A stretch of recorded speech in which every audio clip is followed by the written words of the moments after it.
2024 के लिए सभी दल तैयारियों में जुटे हैं। 2024 के लिए मायावती ने तय किया है कि वो बिना किसी गठबंधन के अकेले ही चुनाव लड़ने जा रही हैं। उत्तर प्रदेश की 80 सीटों पर बीएसपी किसी भी दल से गठबंधन नहीं करने जा रही है, यानी ना ही एनडीए और ना ही इंडिया गठबंधन। मायावती ने लखनऊ में बड़ी बैठक करके कार्यकर्ताओं को साल 2024 की तैयारी करने के निर्देश दिए हैं। अब इस बैठक में मायावती के भतीजे आकाश आनंद भी मौजूद रहे। रिपोर्ट दिखाते हैं।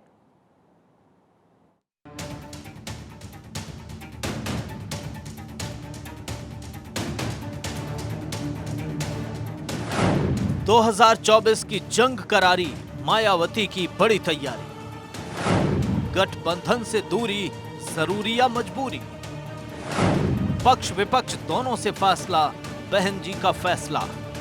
देश में बढ़ती सियासी सरगर्मी के बीच मायावती ने लखनऊ में बड़ी बैठक की। विपक्षी गठबंधन इंडिया से बीएसपी की दूरी पहले ही सुर्खियों में थी और अब मायावती ने साफ कर दिया है कि 2024 में वो किसी से गठबंधन नहीं करेंगी। ना ही मायावती एनडीए का हिस्सा होंगी, ना ही इंडिया गठबंधन में शामिल होंगी। यूपी की 80 सीटों पर मायावती अपने प्रत्याशी उतारेंगी। मायावती ने इस बैठक के लिए अपने भतीजे आकाश को राजस्थान से बुलाया और बैठक में अपने भतीजे आकाश के कंधे पर हाथ रखते हुए नजर आईं।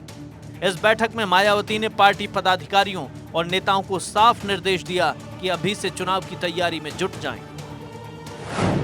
लोकसभा चुनाव में किसी दल से गठबंधन नहीं, 80 सीटों पर चुनाव लड़ेगी बीएसपी। पार्टी संगठन में बदलाव के संकेत, मायावती जल्द करेंगी प्रभारियों की नियुक्ति। नए वोटर से संवाद बढ़ाने पर होगा फोकस। मायावती के कार्यकाल की उपलब्धियों का होगा प्रचार।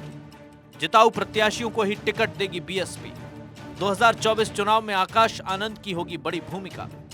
बैठक में बसपा विधायक उमाशंकर सिंह, सतीश चंद्र मिश्रा, आकाश आनंद भी मौजूद थे। मायावती ने कहा कि पार्टी को मजबूत करने के लिए संगठन में बदलाव होते रहते हैं। हर पदाधिकारी अपनी जिम्मेदारी को गंभीरता से समझे। इस बैठक में पार्टी के कोऑर्डिनेटर से लेकर जिला अध्यक्षों तक को बुलाया गया था, लेकिन पश्चिमी यूपी के सबसे ताकतवर मुस्लिम नेता इमरान मसूद को नहीं बुलाया गया। बताया जा रहा है कि वे भी कांग्रेस से गठबंधन करने की वकालत कर रहे थे। पार्टी की तरफ से उनके मीडिया में बयान देने पर भी रोक है। 2019 में सपा बसपा में गठबंधन हुआ था। यूपी में 10 सीटों पर बीएसपी को जीत मिली थी। कई सांसद मायावती से नाराज बताए जा रहे हैं। बीएसपी के 3 सांसदों के दल बदल की चर्चा तेज है। यूपी में मायावती के पास वोट प्रतिशत 2014 से लगातार दरकता रहा।